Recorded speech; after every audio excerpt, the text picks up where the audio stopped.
All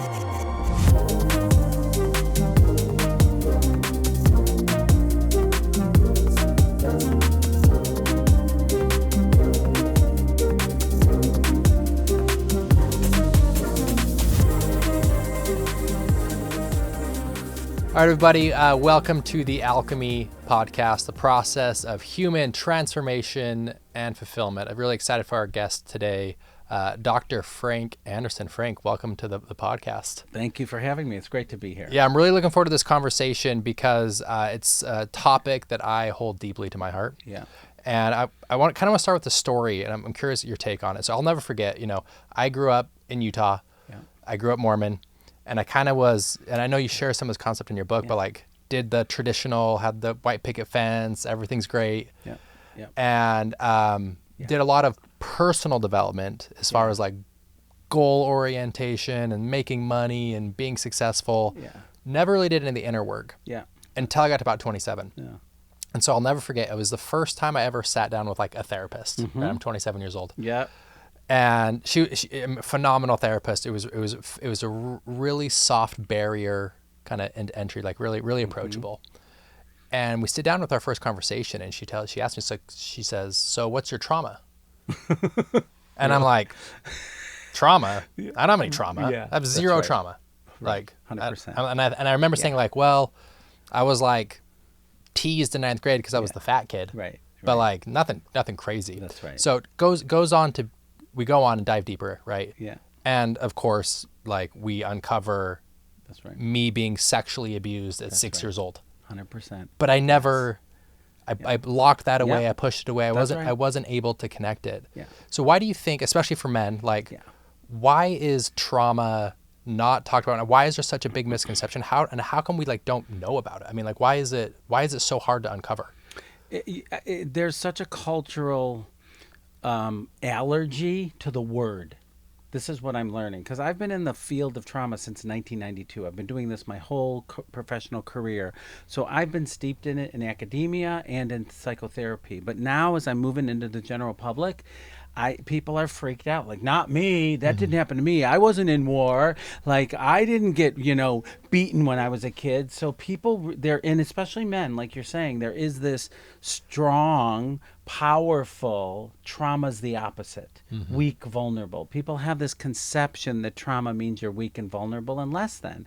So what I've kind of done, I don't use the word trauma that much anymore. I actually say, have you had an overwhelming life experience? And people are like, oh, overwhelming life experience? Yeah. And then they go launch into their thing. So it's so interesting. I have this company now, Trauma Informed Media, which I'm bringing trauma content to Hollywood. Same thing is happening all throughout. Like we have the rights to Bessel van der Kolk's book, The Body Keeps the Score. It's like the Bible. I've known Bessel since 92. The Bible for trauma. We can't sell it in Hollywood because nobody wants the words trauma in a show even. Right? Why do you think that is? Why is there so much resistance towards it? Because I'm not weak. It's not me. This didn't happen to me. Like, people are really phobic of it. And, in the women's movement earlier in the 70s and stuff, like there was this whole movement of women, women's rights and women coming out and identifying all the sexual abuse and stuff like this. And then there's the false memory stuff that comes in, totally backtracks and says, no, not me. Me Too. This happened recently with the Me Too movement. So it's like, it happens to women, it happens to weaker people. This isn't me. There is this cultural perception, trauma's not me. But, like, we'll talk about The Bear, the show The Bear. Have you seen The Bear? I haven't seen The Bear, but I've heard great reviews from it. Ted Lasso? Yeah, have you seen Ted Lasso? Ted Lasso's good. All of these shows are riddled in trauma, but they never say it. And this is the way I think culture and society is okay with it. Like, Ted Lasso was phenomenal with all the dysfunction, right? All the dysfunction and the trauma. But people don't get family dysfunction as trauma. They have this, like, I wasn't beaten, I wasn't sexually abused that I remember, so therefore I don't have trauma. I wasn't in a war.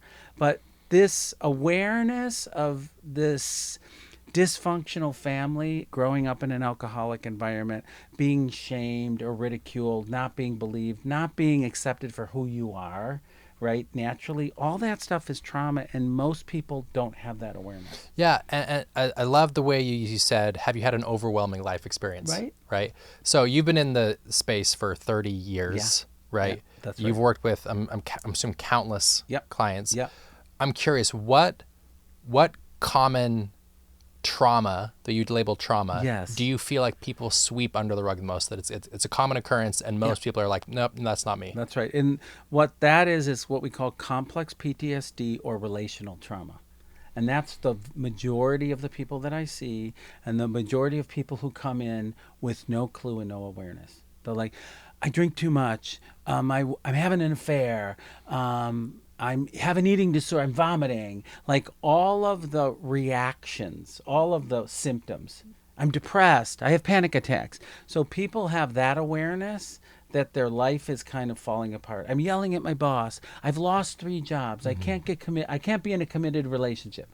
All of those things. I sit there and listen to people and I'm like, trauma history, trauma history, trauma history, but they don't know that. So I start with the problematic responses in their life, which are always rooted in some kind of childhood trauma, which they don't have an awareness of. Yeah, so I want to emphasize that, Yes. because what you're saying is that's a big deal. What you're saying, you're That's saying right. basically any vice Yeah. or substance abuse or unhealthy pattern Yes. that you're experiencing in your life, if you peel the layer back, the core root is trauma, You got it. childhood trauma. Yes. Wow. Relational trauma to some degree. And there's many of us in the field who hold this belief. Like Gabor Mate is somebody, he's a friend of mine. Yeah. He holds the same belief. Bessel van der Kolk holds the same belief.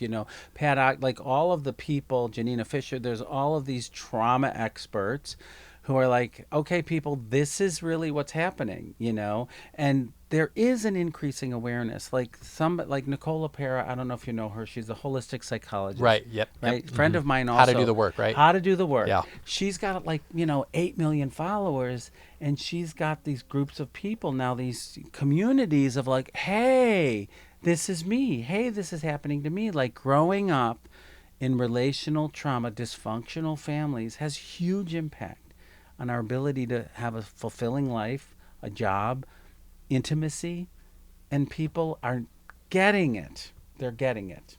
Yeah. So, I mean, this is just fascinating, right? So Yeah. we're saying like every person you interact with in some capacity has some sort of unhealthy pattern. Yeah. Right. And unhealthy vice in some Yeah. capacity. Substance abuse, obviously, in extreme situations, it can be, Yeah. life-changing substance abuse, life-altering in That's a right. very unhealthy way. That's right. So, obviously, we don't want to get to that point. Yeah. But where I can see people being, feeling like hitting a wall is, Yes. hey, I have these unhealthy patterns. I can't keep a romantic relationship. I have I might borderline, have a drinking problem. Right. But you're saying it's my childhood trauma. How do I get there? Yeah. How do I get there? What I like to do is start where people are at. Like they don't come in for the first session, and I'm like, I have trouble with drinking. Let's talk about your mother. Like, Sure, I'm sure, not doing sure, that. Like sure. they're out. They're not coming back. Do you know what I mean? Yeah. So I know that when I hear whatever they're struggling with, you really meet somebody where they're at. Like, what I like to do is have them develop a relationship with the part of them that's drinking. Develop a relationship with the part of them that's anxious. How do you do that? It's so different parts of ourself. I think we are all made up of different aspects of our personality. Okay, I did this project a couple years ago with Pixar on Inside Out. Like Inside Out 2 is out now, right? And it's crushing. Brilliant. One of the most successful Pixar movies of ever. all Yeah, times. yeah. And when I was working with them, they said, Frank, if we're going to work together, you have to understand one thing that's super important. Every emotion has a positive intention. And I'm like, say that again.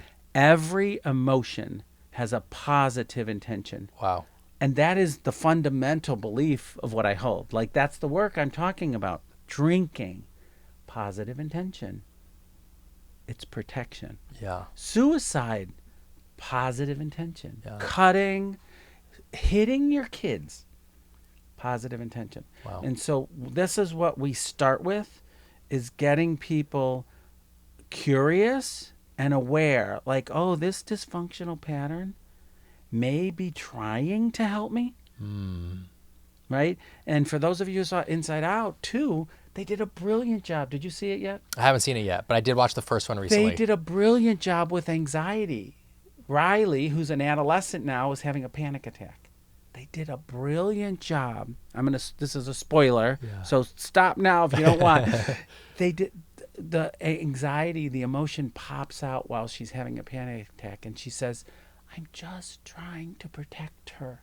It's brilliant. It was so good. I reached out to them. I'm like, you guys did an amazing job. And this is why I think it's doing so well, is people are resonating like, oh, all these things I hate that are ruining my life, you're telling me they are helping me?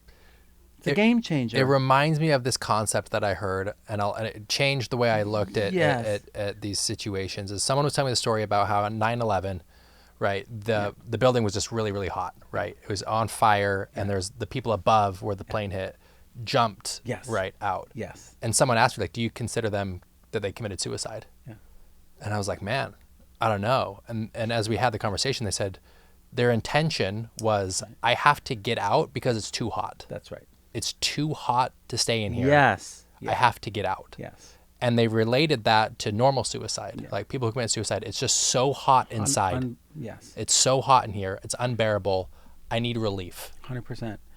I'll tell you that when you start talking to the suicidal part of somebody, you separate it out as a part. This is a part of you. It's not who you are.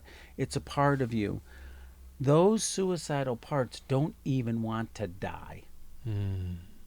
They want to stop the pain. They're like the last responders. If it gets hot enough, I'm out of here. I can protect us from the pain. Like I'm the ultimate protection from the pain. And that's what's important for people to understand. Like start looking at yourself and your problematic behavior as like, hey, maybe it's trying to help. Now, does it mess up your job, piss off your kids, alienate your partners? Yes. That's the effect of the behavior.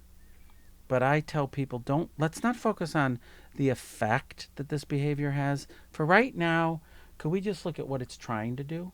And that changes. That really changes. And then people start getting like, oh, like my yelling is actually trying to help me not feel so inadequate or worthless or shamed. Like they start appreciating these behaviors. And then it opens the door to the deeper stuff. Then it's like, how did this happen? Where did this come in? Then they get curious. Like, how did this start? I've been doing this for 20 years. Oh, really?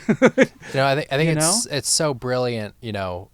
I think a big aha for me when I started this work and for you is realizing that going back to the parts work. Yes. Right? Yeah. My anxiety isn't who I am. Yes. It's just a part of who I am. My bad habit, right? I have a nicotine addiction. Yes. Right? I love the Zins. I was going to say my son's using the Zins right now. Yeah. And I love the Zins, right? But the reason I like Zins is because I'll feel overwhelmed with work. Right. And if I pop a Zin in, it allows me to get focused. Yeah. Right. And again, it's just me trying to, the intention. The intention is a good intention. Right. And, and so that's right. That's a light example. But as, listeners listening, they obviously, everyone's dealing with something really, really deep. And I think it's really important to emphasize that concept of it's just a part of you. Yes. It's not you. It's a part of you. And that part of you actually, that, maybe unhealthy habit or pattern has a positive intention. Yeah. 100%. I mean, that's life. That shifts the whole trajectory of the whole relationship. Your whole relationship to yourself, because then you stop hating, trying to get rid of, getting out of the internal battle. Self-loathing. You start hating yourself for it. You're at war with yourself. You're at war with yourself, and you're doing everything to stop it, which just perpetuates it because you feel worse. So that is really that's a big shift of like, hey, maybe there's a positive intention behind this. It really is a game changer. Like for me, like in my memoir, To Be Loved. Yeah. To Be Loved, which is what came out just recently. May 7th. Yeah, memoir. Yeah. May 7th, my first memoir. You've been in the work for a long time, and now this is kind of your first, this is my story. Here's my story. It's one thing to be a trauma expert since 1992. It's another thing to tell the world about your trauma history. Yeah. Right? And my story started so interesting. Mine started at 6 years old also. Right? But I was you're not going to school today, Frankie. It's like, why? I didn't understand what was going on. You're not going to school. They took me downtown to Chicago, which is where I grew up, and I had psych testing because I got caught playing with the Barbie doll in my cousin's basement. This was in 1963. Yeah. You know, and I was in conversion therapy for 6 years. Wow. Weekly. What does that look like? Be like a normal boy. I repressed a lot of it. It's interesting, but I remember you can't play with these toys. You have to play with these toys. This is what boys do. This is what girls do. You know, there was 2 drawers. Not allowed to play with these. It was like a programming. It was like a brainwashing. Yeah. You have to play baseball. I had to be on a baseball team. You know, I became the catcher because I was so terrified of the ball hitting me. Yeah. It was like, I'll use all the gear. All the protection, You know, yeah. but it was like weekly. I didn't get sent away for a camp, but it was you are wrong. There is something wrong with you, and we need to change you to be loved. Like, this is what ended up happening for me. And so what I did was shot into academics. Smart. My whole life, I need to be smart because maybe my dad will love me. Like, he was physically and verbally abusive in a big way. How did you come up with the smart concept, right? Because we wear these masks, right, to get love, right? I remember like, boy, I can even feel it as we're talking about it. I remember report cards, blue report cards, and if I got on the honor roll, there was a gold star on top. And boy, I got on the honor roll, and I would run home like, he's gonna love me. Because we used to get $1 for every A, and 50 cents for a B back in the day. And I'd run home. I'm like, Dad, look. And he's like, oh, $3, $5. And I was like, oh, fuck. Like, it was like, didn't work. But I don't know why. I just had this, like, you know, maybe it'll work. Maybe I got into Harvard. Yeah. Maybe this will do it, you know. Yeah. Get into the private high school. Get into honors classes. I was driven. And I didn't know at the time. Like, you're a kid, right? I did everything I possibly could. I knew that was a strength because I did well in school. So it was the way I tried to get love. You know, and I think everybody has a version. Yeah, for me Right? growing up, it was my dad passed away in 2011, Yeah. and so a lot of this came to my awareness after. But Got it. he was my sports coach growing up, right? And I don't have Right. what's really fascinating is I don't have a memory of my dad literally saying the words "I love you." I felt his love. He definitely loved me. He interesting. loved me. He supported me. Yeah. I felt it. Yes. But because he was my sports coach, Yes. right, the way he expressed love was great play. I'm so proud of you. Oh, Good job. You interesting. crushed it. Great game. And were you into sports? Yeah, I was a big sports guy. Of course you were. And the thing that blew my mind right? was realizing that connecting that dot to my romantic relationships How were so? feeling like I wasn't worthy Oh, of love from my romantic partner unless I performed for her. So I have to have a best-selling book, and I have to have 1 million people on my podcast, and I have 1 million in the bank. I need her to say, "Good job, I'm proud of you." Yes. And that's, connecting that dot, Right? life-changing. That's the exchange for love. Yep. The Performance. commodity. Performance. Performance. Yeah, Yeah. That's exactly right. And I Yeah. think everybody has a version of that in this growing up in some kind of family that's dysfunctional. Like, and I don't want to say dysfunctional like everybody's alcoholic with no clothes, no food, no whatever. That's not what it doesn't have to be extreme. These are patterns of behavior where you were never told you were loved. My dad used to say, I can laugh at it now. Get a birthday card. You'll never know how much I love you. And my brother, I'd show my brother Ross. He's like, here it is again. Yeah. And we're both like, he's right. We'll never know. We'll never know. But, like, it can be subtle things. Yeah. Like, boys shouldn't blah, blah, blah. Girls are supposed to blah, blah, blah. You get these messages. Yeah. Amy Poehler, who plays the voice of Joy, when she's in the movie, she did this interview. She's like, do you know how many times I told my kids, don't be sad? I'm never going to say that again. Yeah. We just get these subtle messages, right? And you got the message. Your dad didn't say, I'll never say I love you, but this is the only way you're going to feel it. Yeah. Good job, bud. Right? So proud of you, bud. Great game. Like, my parents Yeah. were well-intended when they sent me to therapy. Yeah. And now my mom will say that now. She's like, we wanted what was best for you, Frankie. We wanted you to have a good life. That's why we sent you to therapy. Like, they didn't know Yeah. the damage it did. Being an MD, what are some of the other labels you see people wear? Like, so for you, it was Yeah. I have to be smart. For me, I have Yeah. to be a good athlete. What Yeah. are some of the other labels people might wear? Like if caretaking is a big one. There's so many people that are like doing for others in the attempt to get loved. If I please, if I accommodate, if I do everything for you, then maybe you'll do for me. That's a super Yeah. common one, Yeah. right? Passivity is another one. If What does that look like? I'm quiet and I just behave and I don't say anything and I don't make noise, then maybe you're going to love me, right? So some people go passive and quiet and small. I don't want to make noise. I don't want to cause trouble, right? That's one way that some people do it. You could see the introverts are much more likely to take that route. Extroverts will fight. Somebody who's more like, I'm going to put, fighting to get what they want. And all it does is perpetuate the problem because nobody gets loved when they're yelling and screaming all the time. So there's most of our behavior. Some people, another one is like like anticipatory fear, worrying. Oh my goodness, are they going to? Will they? If I do this, then, if then, maybe. That's another one that's super powerful because it's all rooted in the relational thing. Like, if I do a certain thing, if I behave a certain way, if I am a certain way, then I'll get love, as opposed to just being loved for who you are. Yeah. It seems like that it's unconditional love versus conditional love. Right. And most of it's conditional, Right. unfortunately. Yeah. You know what I mean? Like, hold on one second. We'll have to edit this. I just got this phone is in my ears because no problem. I don't know how to stop that shit. Yeah. Sorry. All good. So most of love is conditional, and it's well-intended people that do it because it was the way they were raised. Do you know what I mean? This is like the generational trauma, right? Transgenerational trauma is huge. Yeah.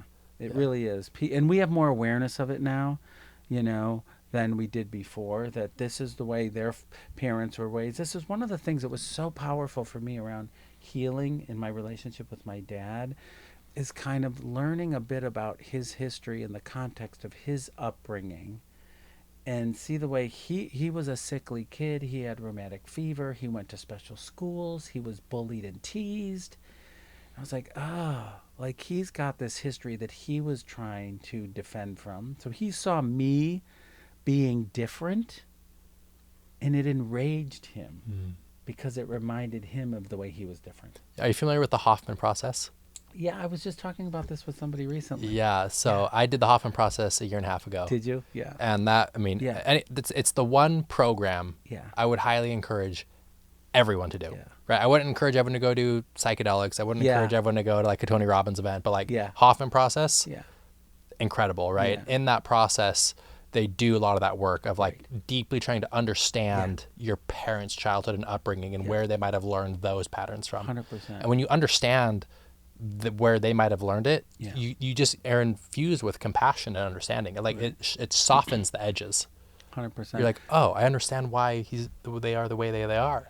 Well, the other thing that happens, and this was a big piece for me around writing this memoir, and I would like learning about healing, because I wasn't expecting this. In all the years of psychotherapy, when we're in an environment, we absorb the good and the bad. So when you're harmed or shamed or ignored or neglected, you have that in you also. So it's seeing it in your parents and then seeing it in yourself, which is super important, because like if you've been harmed, you have a victim part of you, but you also have a perpetrator part of you. And I was not expecting this, looking at the ways that I have been harmful and hurtful to others, not just a victim of child abuse, physical and verbal abuse as a kid. And that piece is super important, I feel, for like having compassion and forgiveness for somebody who harmed you, when in fact you're like, oh, like I've done shit like that too. Yeah, it seems like it's taking on a role of accountability. 100%. 100%. And most people would rather not other instead of take accountability. Yeah, it reminds me of a quote in personal development that says it's easier to say I'm irresponsible than to say I'm responsible. Yeah. Or excuse me, yeah, exactly. That's yeah. exactly Yeah. right. That's Yeah. exactly right. And that was important. Like part of what I wrote about was the way I yelled at my kids, the way I was like my father to me, to them. Do you know what I mean? It was horrible. That's when I got suicidal. Yeah. When I was doing some of the stuff, not to the same degree, but some of the stuff to my kids that was done to me, it was mortifying, right? But you have to, like, I think you have to connect with your shadow. Yeah, in order to have compassion. I think that's really important to talk about, Frank. Like the suicide ideology, right? Yes. It's something I experienced, and that's right. when it first happened, I had a lot of shame and guilt around it. Like, that's wow, right. am I weak? I'm a weak man. That's right. And I opened up about it, and I was shocked, shocked how many people had similar thought patterns. And so I'm curious, what was that phase of your life like? When I was suicidal? Yeah. It really was. So I had, I was in therapy as a kid. I drove into Harvard, became a psychiatrist, married a woman, did all the right thing. And then came out, which is a whole nother story in and of itself of like, How old were you when you came out? 32. 32. I was having anonymous sex with men, cheating on my wife. Wow. Like, talk about your life falling apart. Right? Yeah. I was living this false life. It's like, I hate myself. Who am I? Like, this is horrible. So I, got divorced, came out, and then met this amazing man. We had kids. So I'm like, oh my God, my life's incredible. Like, look, I came out, everything's great, And then I had these kids, and they were two boys who were very like rambunctious and out of control, crazy, normal kids. It started triggering the violence that I grew up with in my childhood. And so I stop that. Don't do this. Like, I was yelling at them to get them to behave so I didn't feel so anxious about violence, them throwing toys, being normal boys, right? And that's when I'm like, I spent my whole life getting away from this, and here I've become it. That's what made me suicidal. I was like, I cannot believe this. After all of the work I've done, now I'm going to do what was done to me. It was the worst thing for me. And then I shot myself back into therapy again. Yeah, how do you navigate that? Like, when those thoughts emerge, obviously that's a big deal. I'm a Harvard-trained psychiatrist who treats trauma for a living. How much more awareness do you need to have?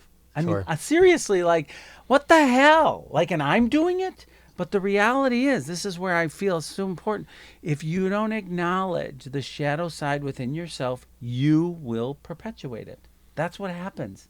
That's what we do. If we can't acknowledge what we have inside, take that accountability, we will recreate it. It happens over and over again. How do you label the shadow side of yourself? Yeah, it's a good question. It takes you. I'll speak personally, and I see this with people. It takes you over. It's very hard to have awareness of it when it's happening because it takes you over. When you're in a rage attack and you're yelling and screaming at you stupid idiot, what the hell's wrong with you? You don't have awareness. Right. Okay, so these shadow sides of us take over because they've triggered something deep inside of us that we're trying to push away. Sounds like it's when you lose your center. You lose your center, right? 100%. You're aware, you're conscious, you're steady, right? And then what's interesting too, like especially with like anger, right? Anger, you don't go zen, chill to pissed off in 1 second, like explode. It's a buildup. Yeah, 100%. Right? Little thing here, someone says something, right? Something doesn't quite sit right. And then finally someone cuts you off in traffic and then boom. And then when you recover, you can be critical or self-loathing. Yeah. That's another that's another awareness. Yeah. So in the moment, you don't have perspective, but the next day or the following, 2 hours later when you recover and you hate yourself. Yeah.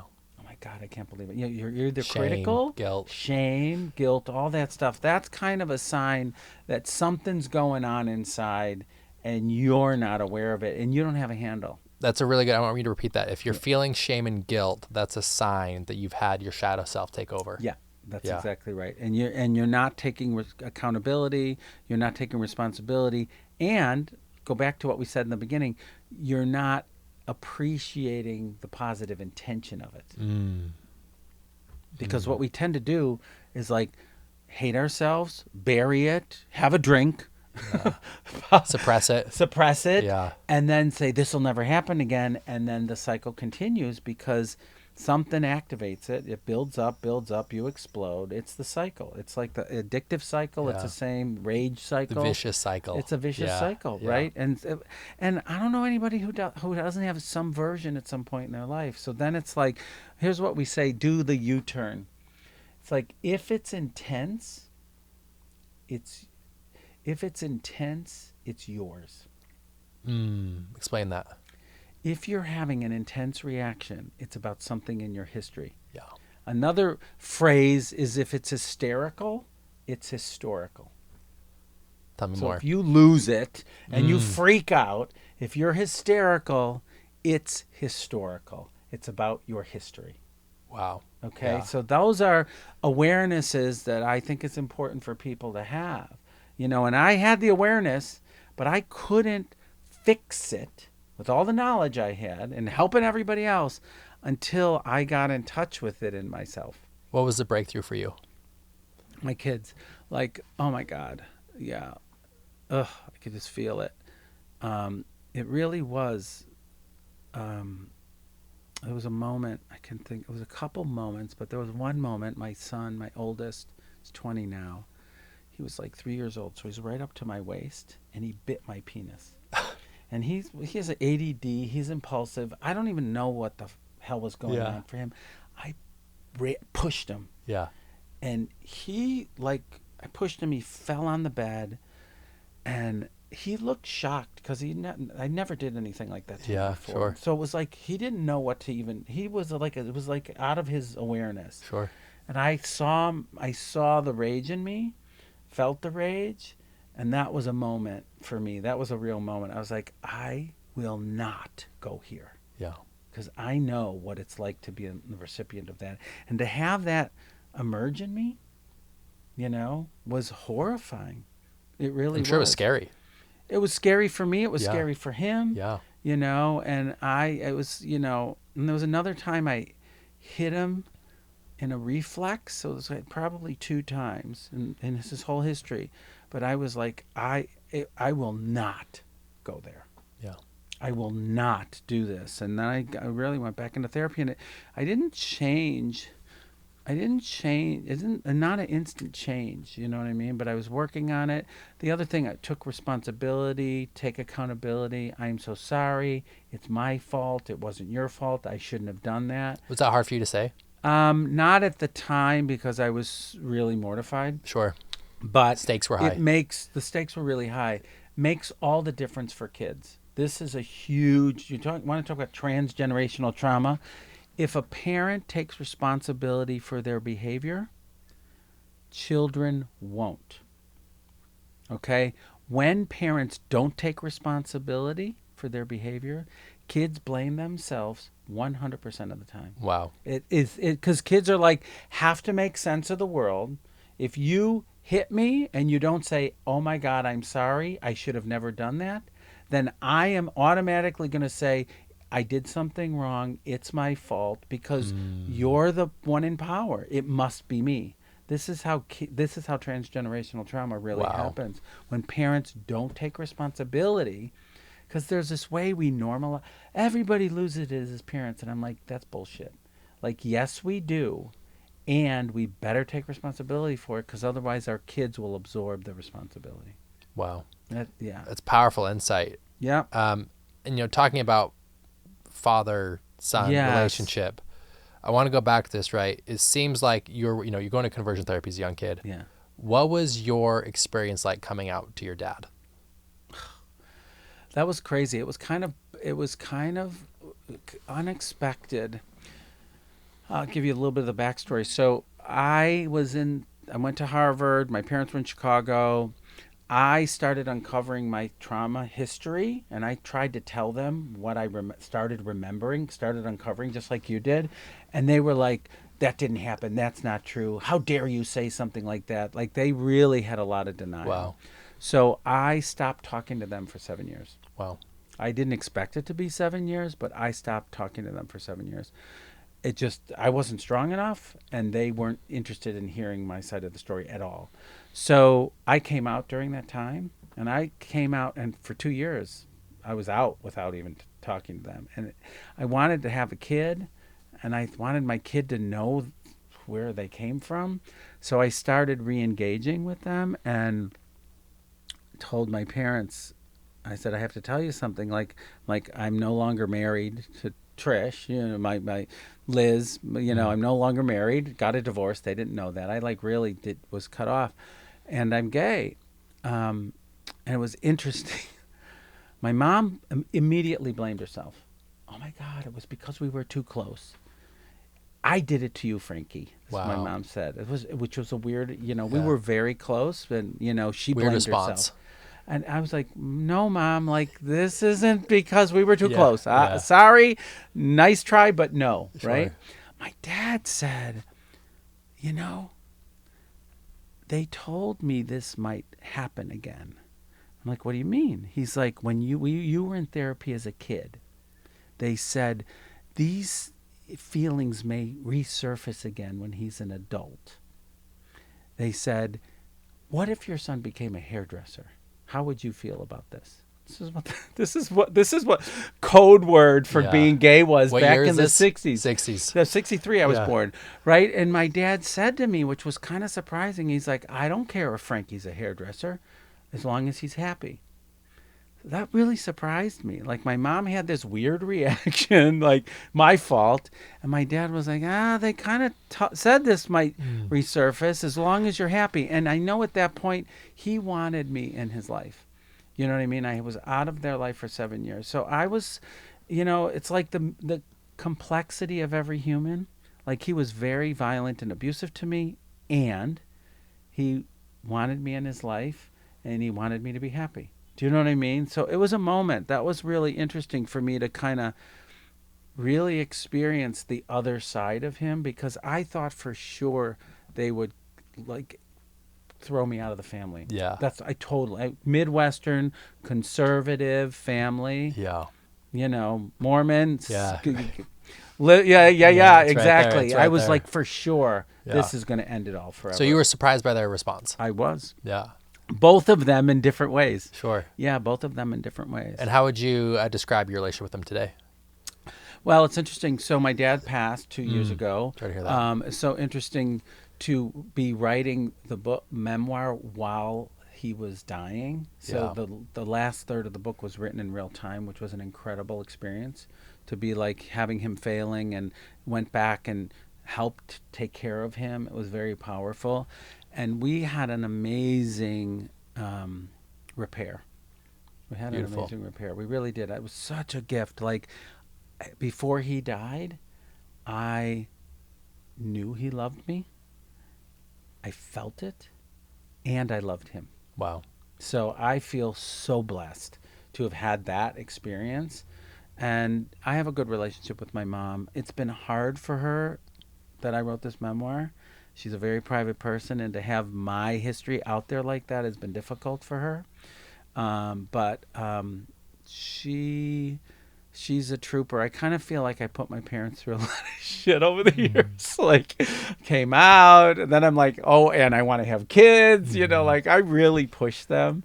And I'm like, so she's been a trooper. I love you no matter what. This is really painful that you're telling this story to the world, but I love you, but I care about you.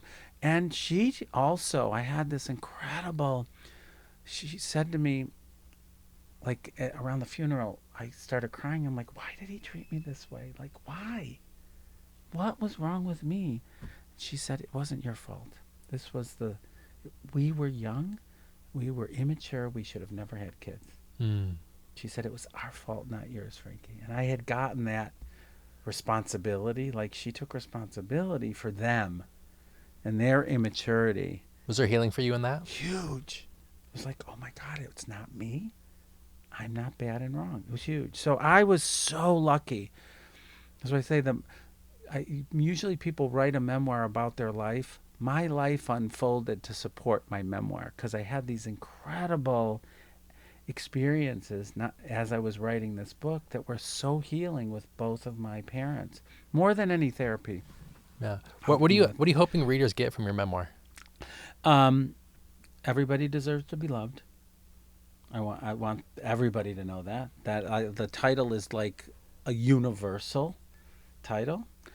Everybody has been harmed and harms, and healing is possible. Healing is possible no matter what you've been through. That's my hope in writing this book. That's the message that I want people to get. Yeah, I think the piece that stands out the most for me, right, going through my healing journey is reminding myself too is, yes, I've had bad things happen to me, and I've also harmed people. That's right. I've done just as much damage per se as has been received, and there's, in a weird way, there's healing in that of understanding that you taking responsibility on that piece. I can say I'm sorry and take responsibility so much easier. It's transformed my relationship with my kids. I am sorry. You know, my son, I'll tell you, he had this moment about 6 months ago. He was so angry at me. He's 20, in the developmental stage of kind of being his own person. And he was just so mad. And he shot me this scathing text. You did this, and you were controlling, and you were this, and blah, blah, blah. And I'm like, you're right. You are right. I am so sorry. And he was stunned. It's the whole he was like, really? Changes. I'm like, really? Yeah. That's right. So, but it's easier for me to take responsibility and apologize now because I've taken responsibility for what I've done. Yeah, it seems like the reason we deflect responsibility is because if we accept it, then that proves we are flawed or bad. And wrong. Yeah. Bad and wrong. I'm like, I am. Yeah. Guess what? My dad is, and so am I. I mean, that feels so liberating, right? It's so freeing. Yeah. It's so freeing. My husband, we had this thing last Christmas, and I hurt him. I did something that hurt him, and I'm like, I'm so sorry. Like, he just wasn't expecting me to just be so openly apologizing. It was just, he was like, I'm sorry. I'm wrong. And he was like, he was ready he was like, let's go to battle, man. Yeah. And he was like, I'm not ready to forgive you. You can't just say you're sorry so quickly. I'm like, but I am. You're right. And that is freeing. It's so, like, I had to be perfect to be loved. I had to be perfect to be a doctor, perfect to get into Harvard. I don't want to be perfect anymore. I'm so tired of being perfect. Exhausting. Right? It's so much better to be human than to be perfect. Yeah. Another question that's coming up is like, and I know you've got kids now. Yeah. And just in my conversations I've had with friends who are thinking about having kids, I've got some friends that are like, let's jump in. I'm ready to go. I have some friends where it's like, I have so much trauma. Yes. I don't want to pass that on to my kids. Yeah. Right? That's not fair to them. That's right. What would you say to someone who's dealing with that confliction? Yeah, and I was like that. I wanted kids my whole life, but for years I was like, I will never do this to anybody. So I was in that space until I did enough healing, like do your work, do your work, do your work. Like, and you're not going to be done. That's what I'll also do your work. You're not going to be done. And when the stuff comes up, keep doing your work. Nobody's done. I'm not done. I'm not. I won't be done. But if you're willing to take responsibility and do your work, it's going to be good.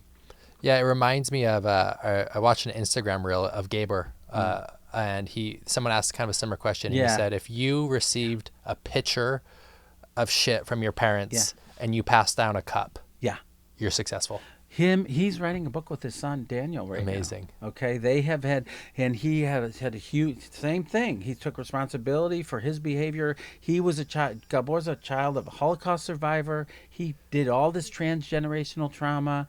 He took responsibility. Him and his son had this huge repair, and now they're writing a book together.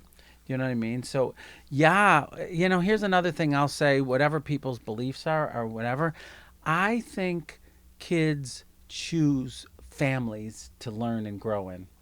Pre-existence. I do. I think I wouldn't be sitting here with you had I not chose the family I chose. I chose that family. I believe this now, and I am helping many, many people heal because of what I went through.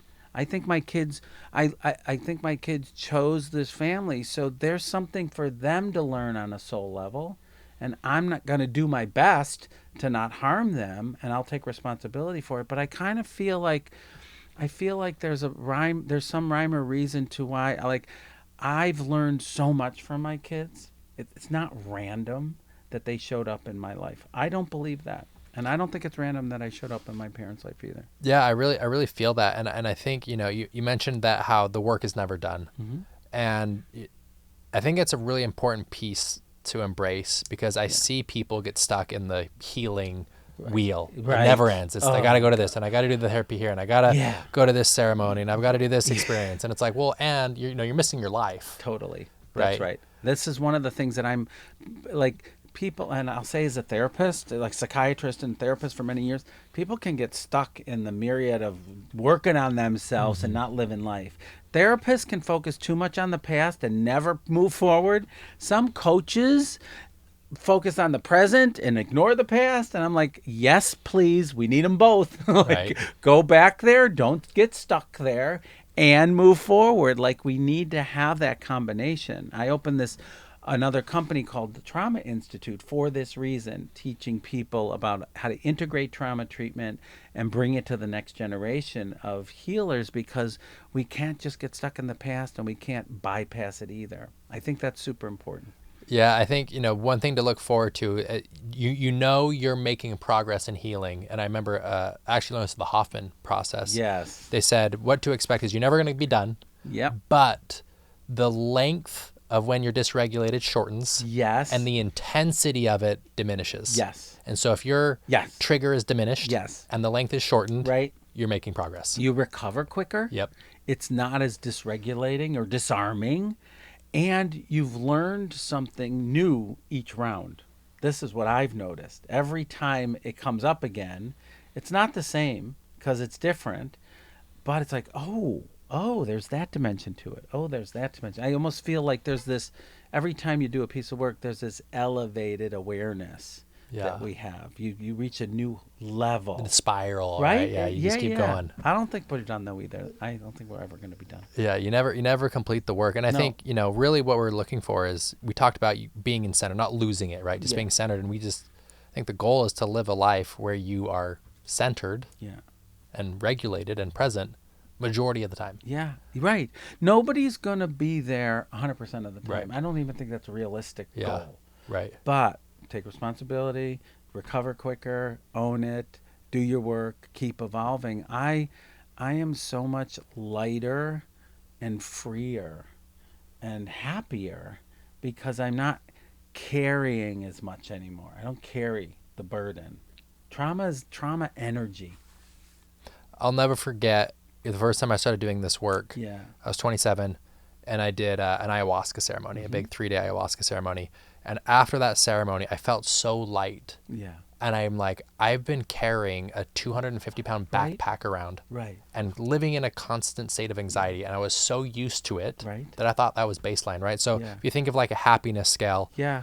right? And 10's the happiest, Yeah. 1's the lowest. The highest I was ever getting was a 7. That's right. But because I was the highest I was ever getting, I thought a 7 was a 10. 100%. Right. And so I'm Yes, like, yeah, that's I'm right. pretty happy. Like, Right. this is as good as it gets. And then you break through that barrier. Like you cut the weight off and you're like, I didn't know it was possible to feel this free in this 100%. light.